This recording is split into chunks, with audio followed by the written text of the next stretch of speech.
Once upon a time, a certain Russian, who in external appearance was to those around him a simple merchant, had to go from his provincial town on some business or other to this second capital of Russia, the city of Moscow, and his son, his favorite one, because he resembled only his mother, asked him to bring back a certain book. When this great unconscious author of the all-universal principle of living arrived in Moscow, he together with a friend of his became, as was and still is usual there, blind drunk on genuine Russian vodka. And when these two inhabitants of this most great contemporary grouping of biped breathing creatures had drunk the proper number of glasses of this Russian blessing, and were discussing what is called public education, with which question it has long been customary always to begin one's conversation,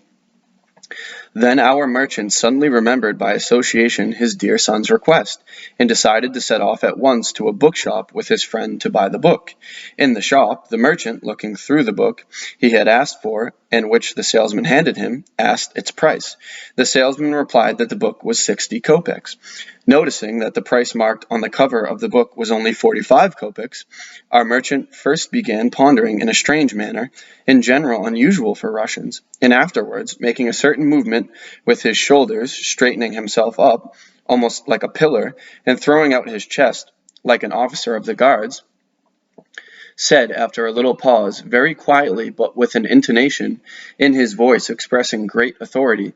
"But it is marked here 45 kopecks. Why do you ask 60? Thereupon the salesman, making, as is said, the oleaginous